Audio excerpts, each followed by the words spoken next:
Hello everyone, this is Steven from the Even Steven channel, and today we have a bit of a versus video going on. We have the HK P30L V1 in 9mm. I don't know if they make this in 40 Smith & Wesson anymore, but HK P30L V1 9mm. We have the Beretta PX4 Storm 9mm.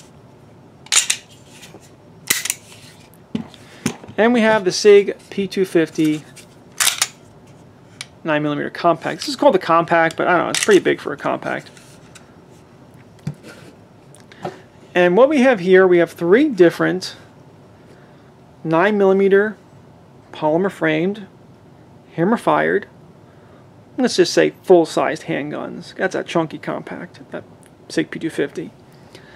And they're all kind of similar and for similar roles. They're all like, 9mm duty weapons. Personally, for me, I might be moving soon. I might be getting a new job. Might finally be leaving New Jersey. And it just seemed like a good idea that I should have a few less guns coming with me. There's a few less things to bring. And if I could sell some of these guns, get a little extra money, it might be worth it. So I got three guns, and what I'm thinking is I just want to keep one of them, because they're all too similar. So we're going to compare the three guns, and I don't know if I'm going to make a final decision, but whatever, I might make a tentative decision. But let's start with the HK P30. This is the HK P30L V1. I happen to have a TLR1 weapon line on there right now, but that's not important. So what do we got? We have a 9mm hammer-fired gun. Got some good grips. The grips on the P30 are nice. They're adjustable. You can put different back straps and side panels on there. Hammer-fired gun, like I said, they're all hammer-fired guns. We got slide release on both sides. Night sights, which they're okay. Slide serrations in the back, slide serrations in the front. Nice big trigger guard. Ambidextrous magazine release. Nice magazines. Has a 4.5-inch barrel. And just looking at it, it seems like a nice gun. We also have the Beretta PX4 Storm, noticeably lighter. Another, again, just 9mm duty gun. These are 10-round magazines, standard capacity is 17 rounds. This is New Jersey magazine. The grip is not as customizable as a P30, but it does have back straps. I put a little bit of a grip texture on here for nice grip. Magazine release is reversible. Slide release only one side. This is the double single action version. This is basically, the P30 is basically double action only. It's the light double action.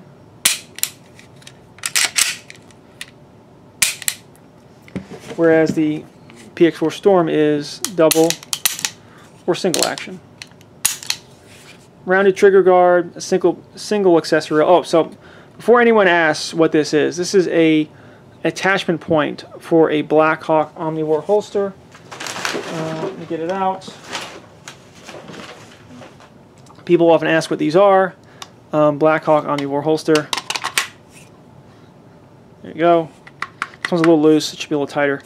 And then push down on here, releases it. I've done a video on just this.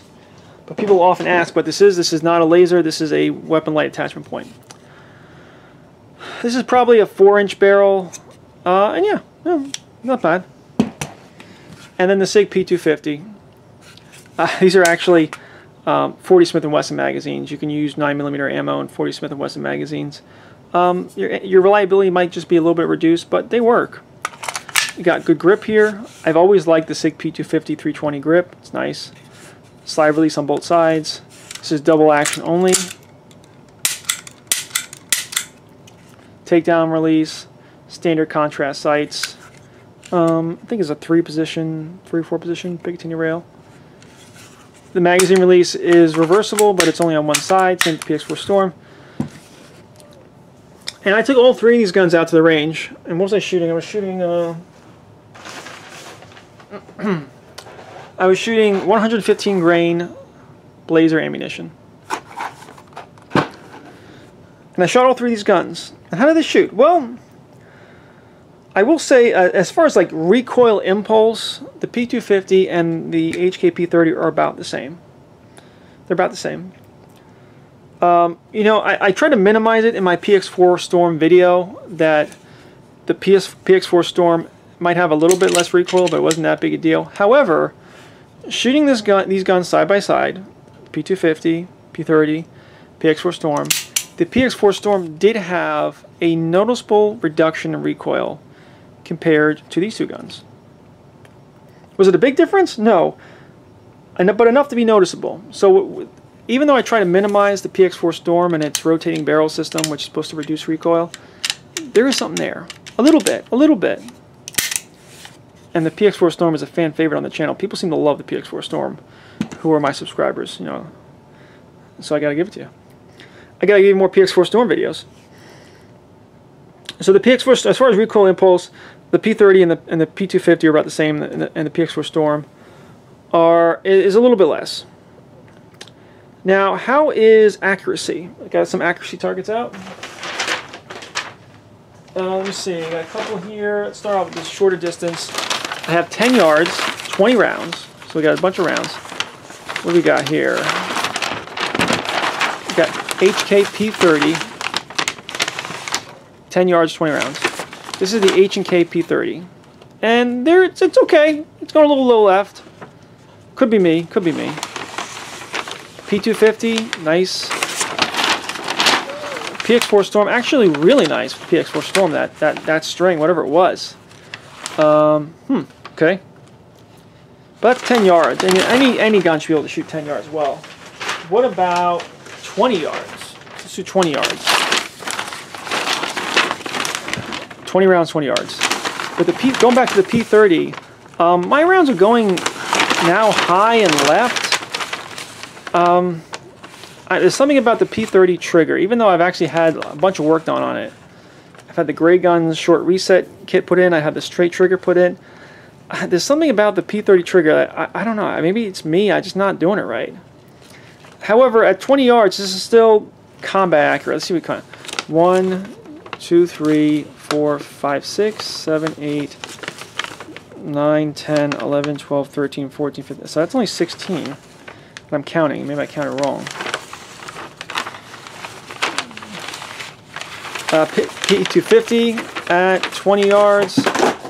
Knocked them over, sorry. 1, 2, 3, 4, 5, 6, 7, 8, 9, 10, 11, 12, 13, 14, 15, 16, 17. I think that's 17. Unless I'm miscounting it. Unless there are a couple that are just doubles or something like that. So, and the PX4 Storm, only maybe because I'm shooting in the center of the target. Anything that goes off kind of is easier to see. Got 1, 2, 3, 4, 5, 6, 7, 8, 9, 10, 11, 12, 13, 14, 15, 16. I think all 20 are here. So admittedly, my shooting was not super hot at 20 yards. I guess, however, this is still all combat accurate. Do I give a winner to anybody? Does the PX4 Storm get a win in this situation? I don't know. I might just say it's a draw between the PX4 Storm and the P250. I mean, I don't know. Take it for what it is. Now, if I did that thing again, if I did that exact same drill again, would I have gotten different results? Maybe. I just kind of did it one time. Relatively cold. It wasn't really all that warmed up.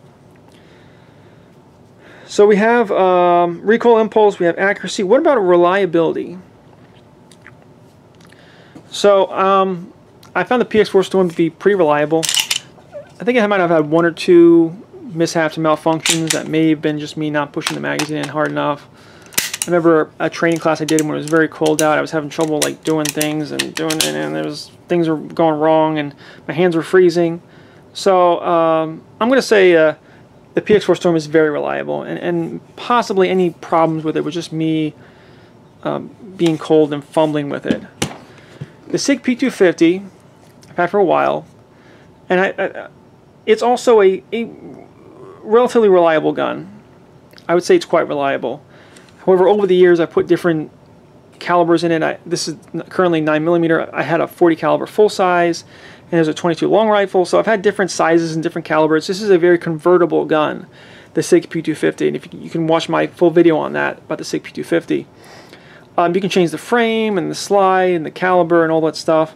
Currently it's a 9mm compact. And in the 9mm compact version, it's very accurate and it's very reliable. Although my target wasn't that great right there. I'm currently using 40 Smith & Wesson magazines, so sometimes what will happen is when there's still one round left in the chamber, when in the magazine, it'll lock open. So any weirdness in the Sig P250 not working correctly appears to be me just using incorrect magazines. These are just not the right magazine.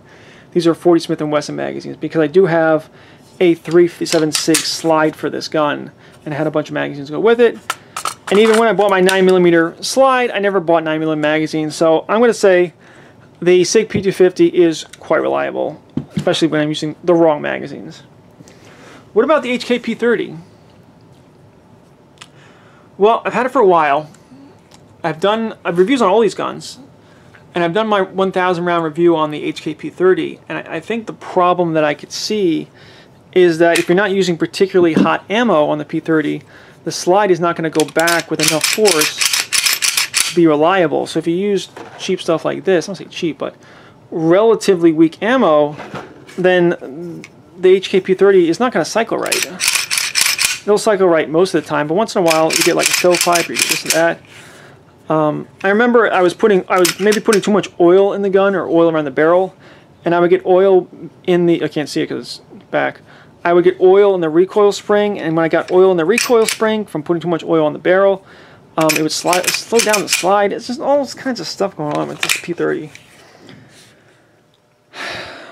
So my conclusion that I've come to is that the P30 needs quite hot ammo to work reliably. And I don't, just sometimes just whatever I have, whatever I could buy that's cheapest. So I'm not going to sort out the best ammo because sometimes the best ammo isn't available. And I found the P30 to be kind of unreliable. Unfortunate, but true. So the P30 is out of the picture, honestly. I'm probably going to sell the P30. So now, should I sell one of these guns? Should I sell one more of these guns? I said the P30 is kind of out of the picture. Should I sell the P250 or the PX4 Storm? What should I do? And I'll say that the PX4 Storm might be a little faster to shoot because you have the first double action pull, which is a nuisance. Double action to single action is a thing in itself. But once you get to that single action, the trigger is pretty fast, pretty crisp. Not match grade. Whereas the Sig P250, it's a little slower. I have to concentrate a little more to get the accuracy. And this gun can be pretty accurate, even though my target didn't show it all that well. I want a contest with this gun, if you can imagine that. So honestly, I consider these to be about the same. These are pretty much the same, about the same. And for me personally, what I want to know is which one can I get the most amount of money for? Can I sell the PX4 Storm and get it $500? Can I get that much money for it? Do people want this gun? I got the stainless steel slide on it. Is that a desirable feature? Do people want that? If I sell the Sig P250 and then I sell the conversion kits that I have, like I have a 9mm slide and the receiver, but I also have a 357 Sig slide. So if I sell this gun and then I sell the slide, will I get more money than I sell the PX4 Storm? And I think so. But the PX4, the P250 is also kind of this niche underground gun that only a few people kind of care about. However, if I had to pick one, I think I would pick and keep the Beretta PX4 Storm. Because I think I can get more money selling my P30, I can get more money selling the P250. If I sell the P250 by itself, and I sell the 357 Sig slide that I have for it, I think I'll get more money than if I sell this. So I've had to pick one of these three guns to keep. The other two had to go. I think I'm going to pick the Beretta PX4 Storm. It's still cool. this is in the G configuration. I mentioned in my video that sometimes you can get it where it stays down. It's like a manual safety, and that's stupid. You want that. You want this. So pressed to make a decision. I'm going to keep the Beretta PX4 Storm, and I'm 90% sure I'm going to do that. Not guaranteed, but probably going to do. So this is Steven from the Even Steven channel. Please do all like, share, and subscribing. If you have any questions, leave them in the comments, and I will see you next time. Thank you, and goodbye.